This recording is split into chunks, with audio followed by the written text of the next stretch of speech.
Welcome back, everyone. Today we continue with part 57 of our What If Goku Was Betrayed and Locked Inside the Hyperbolic Time Chamber series. Let's aim for 350 likes on this one, okay? Let's get those engagements up, so don't forget to leave a comment letting me know if you've enjoyed the series so far. With that, let's begin. Somehow, just like in the Tournament of Power when he had used this very same technique on Jiren, Vegeta had survived. In that split second, as Vegeta was on the verge of death, Goku, who had been unconscious throughout most of the fight, had finally woken up some time ago. He had been silently watching the intense battle unfold, mostly to observe Xeno's moves. You know, typical Goku stuff. It was just like when Beerus slapped Bulma, leading to that fierce showdown between Beerus and Vegeta. Goku couldn't help but be curious and excited about seeing such a high-stakes fight. He saw Vegeta battling Xeno and was intrigued by the ferocity of the fight, so he didn't intervene, wanting to see where they both stood against Xeno. By watching Vegeta fight, Goku could gauge his own skill level based on the outcome. As the fight raged on, Vegeta shocked him. The struggle against Xeno had pushed Vegeta far beyond his usual limits, and Goku had to acknowledge that, in that moment, Vegeta had finally surpassed him. Out of the four of them, Vegeta was now the strongest. Goku observed from the sidelines, pretending to still be unconscious just so he could study and gauge Xeno's strength. Typical Goku. He knew Xeno was too powerful for Vegeta to handle on his own, but he couldn't pass up the chance to see Xeno finally in action. He felt like this would benefit them and their growth as warriors. However, Goku had never once thought that Vegeta would feel so cornered that he would resort to using that technique. After Vegeta unleashed his final attack, he began to fall into the depths of space, destined to float around endlessly. He wasn't unconscious, but he had slowed down his brain function, forcing himself into preservation mode. He knew that if he tried to exert himself in this state, the aqua foam would kill him. So, he had to use what little stamina he had left to keep it in constant regulation. He needed time. The aqua foam could kill its user if their stamina dropped too low, but it could also replenish the user's body once a certain level of stamina was recovered. That was what he needed, time. With enough time, he would recoup most of his energy, but the chance of him surviving was less than 10%. All of this was a gamble Vegeta had taken. Goku, sensing Vegeta's dire state, sprang into action. Instantly, he used his instant transmission technique. In the blink of an eye, he teleported to Vegeta, catching him floating away in space. There was no planet left to land on as everything had been erased in the explosion. "Vegeta, I've got you," Goku shouted, his voice filled with determination. He held Vegeta in his arms, now back in his base form. Vegeta's breathing was shallow, and his body was battered, but there was still a spark of life left in him.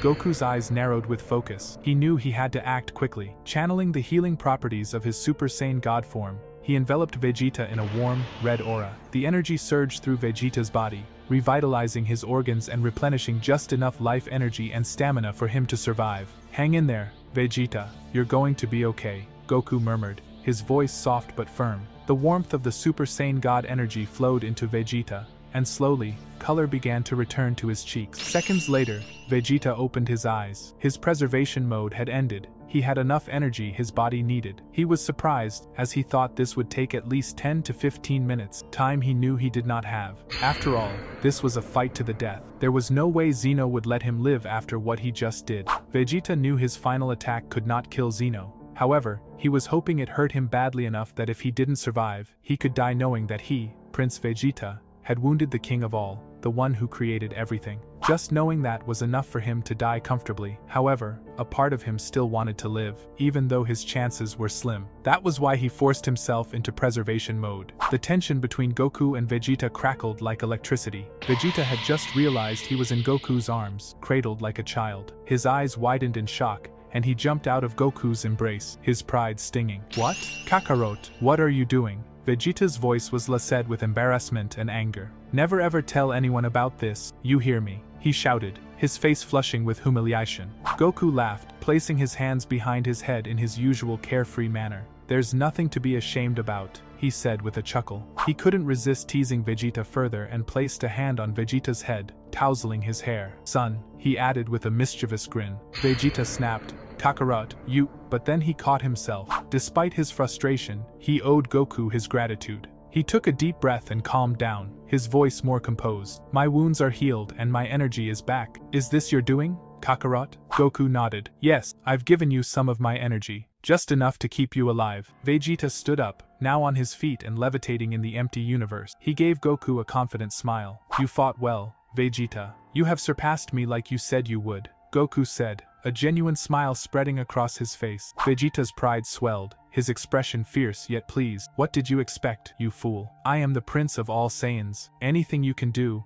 I can do better." The two Saiyans hovered alone in the vastness of space, their bodies glowing with the power of the aquafoam. This mysterious substance granted them the ability to breathe in the vacuum of space. The aquafoam was the ultimate form of life energy, containing the fundamental components of oxygen. It constantly regulated their breathing, allowing them to survive even in the depths of the cosmos. Instantly, before they could utter another word, both Goku and Vegeta jumped back into defensive stances. They felt a familiar ki, Xeno's. At first, it had vanished, but now, like a match being struck, it had lit back up. Xeno had been blown a great distance away. In fact, the radiation from Vegeta's blast had knocked him to the far corner of Universe 18. The Omni King floated in space, a puzzled look on his face. There was no damage done to him at all. He was not hurt. Vegeta's attack had done nothing. True to his title, Xeno was omnipotent, an immortal being to whom the concept of death did not apply. However, Xeno's limitless ability was now out of commission. His power was deactivated for a period of time,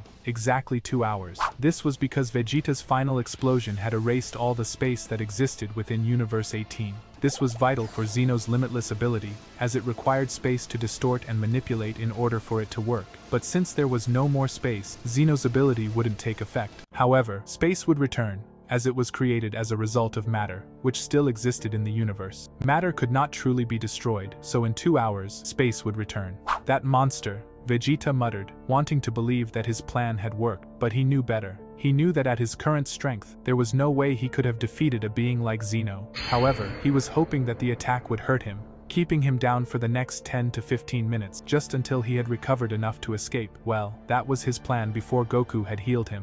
"Kakarot, I don't think we can defeat him as we are," Vegeta admitted, his voice heavy with frustration. "Not even our Omni form comes close to his kind of strength."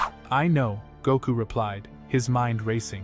They were in a terrifying position. Their luck, which had carried them this far, seemed to have run out. How could they survive this? They had been caught off guard and had woken up in a strange place, unprepared. What could they do? They knew they weren't strong enough to defeat beings on the Grand Priest's level, let alone Xeno. In their minds, this should not have happened. They weren't ready to challenge them yet. "Vegeta," said Goku, his tone serious. "I'm not one to run from a fight, but this isn't a fight we can win. There is no shame in living to fight another day. We are too deep in now to die. If we allow ourselves to be killed, what will become of Earth? Will Xeno punish our families in our place? Or even worse, what if he destroys Earth?" The tension was high, and the gravity of their situation was starting to sink in. "I've already tried to escape. I don't have the faintest clue where we are, and most importantly, instant transmission does not work. I've tried it. It seems that no life is within the radius from where we are, which is why we aren't able to sense any energy." "Yeah, I noticed that as well," said Goku, his brow furrowed in concern. "I can't sense any life light years away, and now that you've erased everything, it makes everything worse. Now we really can't escape. No life exists. To use instant transmission, we need to focus on an energy source to teleport to that energy. But now this universe is dead. Thanks a lot, Vegeta." "What?" replied Vegeta, shocked and indignant. "I did what I had to, Kakarot. I don't see you doing anything. While I was fighting like a real warrior, you were sleeping like a baby." The familiar banter between them was their way of calming their nerves. "Anyways, I think I have a plan," said Goku, his eyes lighting up with a hint of excitement. "However, there's a 50% chance it may not work." "Well, out with it," Vegeta replied, arms folded as he stared intently at Goku. "What is this plan of yours? I hope it's not anything stupid." "Geez, Vegeta, can you give me a break?" Goku retorted before relaying his plan. "Okay, listen up. Remember when we were fighting Arak, the god of destruction of Universe 5? "Yes, how could I forget?" Vegeta replied with a grimace. "He gave us so much trouble. It took all 3 of us to take him down after he transformed into that monster." Goku nodded, a serious expression on his face. He had remembered something crucial, something he hadn't noticed much at the time because it had happened in the heat of battle. During his fight with Arak, he had opened a portal, not once but twice. He hadn't realized it then, but it was clear now. This happened when he was in his Omni form. "I think when I transform into my Omni form, I have the ability to open portals that lead to different locations in Universe 7, Goku said thoughtfully. Vegeta raised an eyebrow. "Are you sure about this, Kakarot? That's a pretty big claim." Goku nodded firmly. I'm sure, Vegeta, I've done it before. Remember when we were fighting Araki? During that battle, I accidentally opened a portal connecting to the prison dimension, the same realm where Zarama and the rest of the primordial demon gods were imprisoned. To escape, I had to open another portal leading back to the Null Realm, back to the fight. Yes, I remember seeing you vanish, said Vegeta, eyes narrowed in suspicion. But I never knew where you went. You're telling me that you went to a different dimension. I have the Omni form and I can't do anything like that. Well, it did happen, and I want to try it again, replied Goku, determination in his voice. Maybe then I can open a gateway far away from here. I don't really care where we end up, as long as they can't reach us. He paused, his expression serious. However, we have a major problem. I don't have the slightest clue how I did it. Before they could delve deeper into the plan, the Grand Priest and Amuko teleported back inside Universe 18, appearing right beside Xeno. Their arrival halted Goku and Vegeta's conversation, and the atmosphere grew even more tense with the presence of these two powerful beings. That was a decent attack, said Xeno, his voice surprisingly calm. To think that a mortal was capable of releasing so much God Ki is astounding. If I were mortal, perhaps this attack could have caused some serious damage. Indeed, my lord, said Amuko with a respectful bow. I doubt that I myself would have walked away from that attack unhurt like you did. He is quite the impressive warrior. As a Saiyan myself, I can say I'm proud. Even though we are going to kill them. Goku and Vegeta exchanged glances, their minds racing as they tried to come up with a new plan. My lord, that Saiyan Goku has woken up. How would you like me to handle this? Asked the Grand Priest, his tone even and respectful. He didn't bother to ask Xeno if he was okay, knowing that such an attack, although powerful, couldn't really hurt the Omni King. Any attack that could be stopped by him could not dream of hurting Xeno. That was what he believed. Xeno, dusting off his attire, responded to the Grand Priest with an almost childlike glee. This fight is just starting to get interesting. At any cost, you should never intervene. Now it's my time to attack on my own.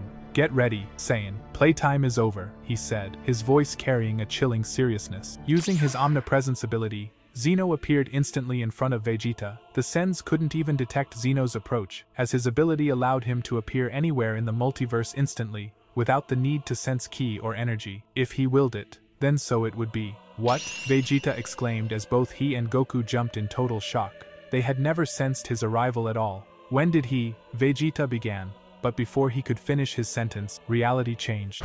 In the blink of an eye, Universe 18, in which everything was erased, now had life emanating from a single planet that was restored by Xeno's ability. It was the same planet that had exploded, the planet that belonged to Akumo. Xeno had changed reality and brought it back to how the universe once was, but not quite. Instead of restoring everything, he chose to bring back one single planet, intending for it to act as their battleground. Xeno had used another one of his many abilities, called Anti-Spiral, which allowed the manipulation of reality to create and alter physical and metaphysical phenomena. But how? Goku gasped, his face now showing a look of horror. He has far too much power. It's like Vegeta's attack did nothing to him. Both of them couldn't help but look down at the restored planet in shock. Xeno, with a smile, flicked his finger, and then something mysterious happened. Both Goku and Vegeta were pulled downward toward the planet's surface. Within seconds, they had collided with the Earth. The collision was like a meteorite hitting at full speed, causing a huge chunk of the continent to be destroyed and sink beneath the ocean. The Saiyans were hurt. Vegeta spat blood as he continued to sink to the ocean floor. The impact had been brutal, leaving both warriors stunned and struggling to regain their bearings. That's it for this episode, guys. If you've watched to the end, then that may be an indication that you enjoy the episode, so please drop a like so the video could reach more people. See you in the next episode, take care.